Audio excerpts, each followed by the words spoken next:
Bueno, en esta oportunidad desarrollaremos los aportes de las escuelas estatutarias al derecho internacional privado, tomando en cuenta que estas solo aparecen tiempo después, cuando se presentan problemas de personalidad y territorialidad de las leyes, o sea, en la época de los estatutos de plena Edad Media.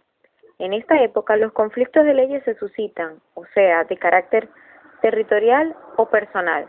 Son solucionados a través de glosas hechas en derecho romano, fundándose con ello una nueva escuela jurídica que fue la de los glosadores. Es partiendo de este punto, cuyo objeto de los estatutos dentro del derecho internacional privado es el de conciliar la personalidad de las leyes establecida por los bárbaros y el de la territorialidad de las mismas, aplicado en forma exagerada por el feudalismo medieval. Nació la llamada teoría de los estatutos. La teoría de los estatutos no fue, como pudiera creerse, una sola doctrina, sino más bien un conjunto de ellas, que los juristas en distintos países elaboraron a partir de la primera mitad del siglo XIII hasta fines del siglo XVIII, para resolver los conflictos que podían suscitarse entre las costumbres de un mismo país o entre las leyes nacionales de distintos países. Cabe hacer notar que la doctrina de los autores de derecho internacional privado considera la teoría de los estatutos como un conjunto de reglas propuestas por diversos autores que quisieron resolver primero conflictos interlocales y más tarde conflictos internacionales. Es difícil señalar en qué consiste esta doctrina y cuáles son sus soluciones, porque duró siglos y evolucionó mucho. A continuación se describen las principales escuelas que dejaron sus diversos aportes y sentaron las bases de nuestro derecho internacional privado positivo. Escuela italiana. En el siglo XIV, como se ha dicho, aparecen los glosadores. Estos juristas llegan a constituir una verdadera escuela, la Escuela Estatutaria Italiana del siglo XIV. Esta escuela tuvo como representantes principales a Bartolo de Sassoferrato y Baldo de Ubaldis. Desarrollando un poco la doctrina del jurista Bartolo Sassoferrato, de acuerdo a este, cada caso merecía un análisis individual, por lo tanto era opuesto a toda generalización o regla predeterminada. De ello se desprende la clasificación de las leyes en primer lugar territoriales, cuyas leyes del lugar no tienen efecto extraterritorial, tal es el caso de los bienes. En segundo lugar, personales, que siguen a las personas donde quiera que estén y tienen carácter de extraterritorialidad, tal es el caso del Estado y la capacidad. Un caso planteado fue qué clase de estatuto correspondía a un inglés que, en virtud del derecho de primogenitura, pretendiera tomar en una ciudad italiana los bienes inmuebles dejados por el de Cuyus. Bartolo aseguró que se trataba de un estatuto real y no personal, pues, como está redactado, el estatuto mismo ayudaba a evidenciarlo. Los inmuebles vayan al primogénito, y no el primogénito sucede en los inmuebles, pues esta última redacción podía dar una idea de que se trataba de un derecho personal. Lo fundamental del pensamiento de Bartolo fue la distinción por él establecida en cuanto al contenido de los estatutos. Distinguía entre los problemas referentes a la forma y fondo de los mismos. Por la forma, los hacía regir por el lugar donde se celebraron, y en cuanto al fondo, distinguía a su vez lo referente a los efectos del contrato y sus consecuencias. Otro jurista destacado fue Balbo de Ubaldis. Anunció las reglas en 1235. Estas reglas son consagradas por Bartolo y distingue el procedimiento y el fondo, diciendo que las materias son de diferentes contenidos. Pero uno otorga las reglas que determina el juez sobre el procedimiento a seguir, lo que obliga a que el juez no puede aplicar sino su propia ley. Y la otra determina el derecho sustantivo objeto de la aplicación, es decir, decide que se conciba la aplicación de una ley extranjera.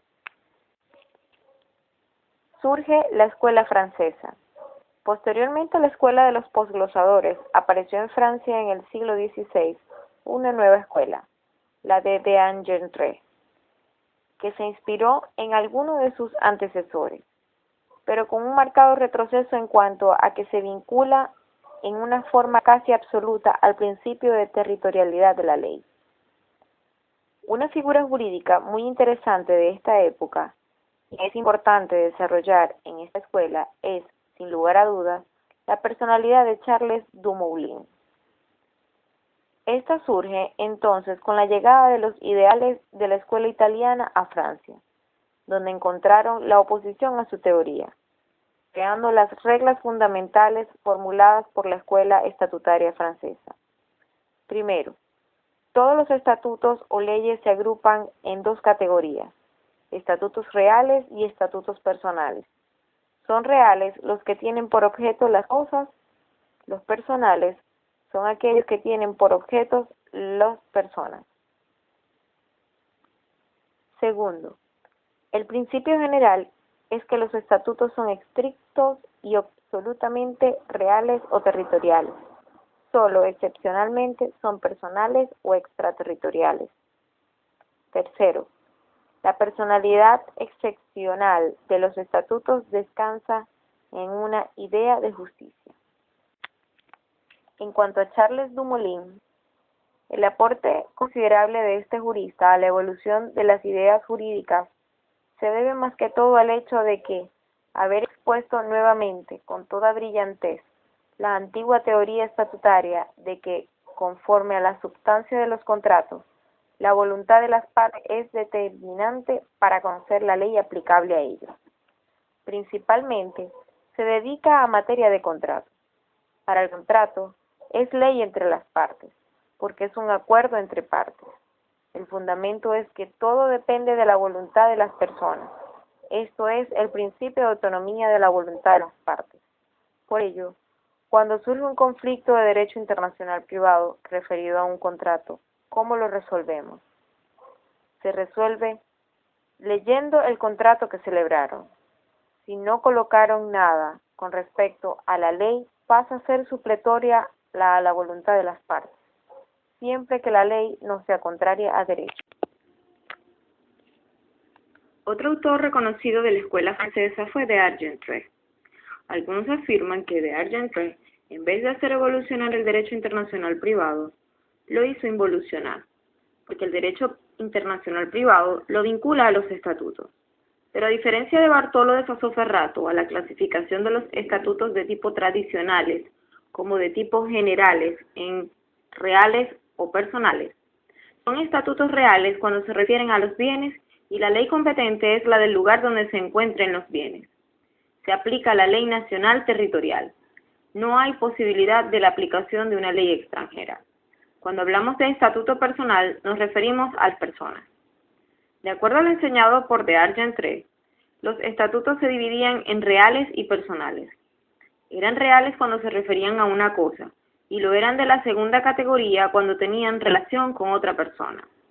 Esta clasificación, así tan simplista, ahogaba completamente la acción donde necesariamente tenían que moverse dentro de lo que comenzó a llamarse cuestiones mixtas. Como se comprenderá, no todas las cuestiones mixtas podían ser encasilladas dentro de uno u otro estatuto, pues muchas cuestiones relacionadas con la forma externa de los actos, sucesiones, efectos territoriales de la ley y sentencia no cabían dentro de uno de los ya indicados. Posteriormente surge la escuela holandesa. Esta es criticada por haber ignorado de que existe la posibilidad de conciliar la aplicación de leyes extranjeras con el respeto debido a la soberanía territorial de cada estado. Para los holandeses, todos los estatutos eran territoriales. Encontraron, pues, por primera vez con que los conflictos de leyes no eran ya necesariamente internos o interprovinciales, sino que empezaban a producirse en un plano internacional. Existe para esta escuela, como una consecuencia de la independencia y soberanía de los estados, una territorialidad absoluta de los estatutos, pero estos, para salvar los inconvenientes que su aplicación rígida podía producir en lo referente al Estado y capacidad de las personas, han admitido una limitación, por cortesía internacional. permitiendo que tal capacidad y estado se gobiernen por la ley natural de cada individuo. La escuela holandesa llega a su máximo esplendor con los expositores Pablo y Juan Boyd y Ulrich Huber, siendo el primero quien establece definitivamente el concepto de estatuto mixto, el cual hacía radicar en las formas extrínsecas y en las solemnidades que tuvieran los actos jurídicos. Igualmente, es preciso Boyd cuando señala a la cortesía internacional, o ex comitatus gentium ob reciprocam utilitatem, como fundamento de la explicación extraterritorial de los estatutos. A veces explica cuando los pueblos vecinos quieren, por cortesía, admitir las costumbres del vecino, a fin de que actos bien practicados no sean perturbados, suelen los estatutos, a tal efecto, salir del territorio del que los dicta. En cuanto al jurista Juan Boyd, hijo del anterior, y quien refundió la tesis de su antecesor, con pequeñas variantes estableció el principio de la territorialidad de los estatutos, basándose en el precepto romano de extra territorium ius dicendi impune non parentur, comprendiendo en estos estatutos tanto a los personales, reales y mixtos. La aplicación de los estatutos personales en forma extraterritorial la permitía por comitas gentium, fundando esta cortesía en el interés y mutua conveniencia que debían de tener los estados para atemperar el rigor del propio derecho, como los particulares en su vida de relación tenían que condescender con ciertos actos y conducta de los otros. Otro jurista de la escuela holandesa es Ulrich Huber. Estudió lo relativo a los conflictos estatutarios, enunciando las reglas o axiomas fundamentales para resolver tales conflictos.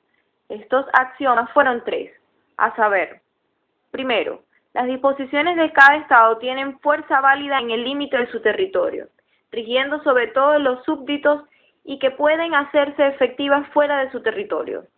Segundo, se debe considerar como súbditos de un estado todos los que habitan en su territorio, sea porque hayan nacido en él, estén radicados definitivamente o estén de paso en el mismo. Y tercero, cada estado puede permitir que disposiciones de otro, después de ser aplicadas en ese territorio, conserven su efecto, siempre que con esta aplicación extraterritorial no se ataquen los derechos del estado o a sus súbditos. Surge así la escuela anglosajona. Esta escuela está caracterizada por el territorialismo de las leyes y por la aplicación de disposiciones extranjeras en razón de la cortesía internacional. Los principales expositores fueron Joseph Eastory y Wesley Deasy. La obra de Eastory, densa y completa, estudia con sentido crítico las opiniones doctrinales de las escuelas antecesoras, pero no deja de sufrir la influencia de algunos representantes de ella, como por ejemplo de Huber, de quien toma por norma los puntos contenidos en sus célebres axiomas. Siguiendo esta doctrina, Eastory sostiene que las leyes son todas territoriales, sin que puedan tener aplicación más allá de las fronteras de donde han sido dictadas, de manera que si alguna vez tienen aplicación fuera de ella, se deberá a consideraciones de reciprocidad, mutua conveniencia o cortesía internacional. En las diversas soluciones que da como motivo de los comentarios que hace a los casos planteados, establece el principio de domicilio como competente para hacer regir el estado y capacidad de las personas, salvo en materia de matrimonio, que lo hacía regir por la ley de donde se había celebrado el contrato. En materia de bienes transmitidos en sucesiones, hacía regir a los inmuebles por la ley del domicilio del difunto y a los inmuebles por la ley de su ubicación.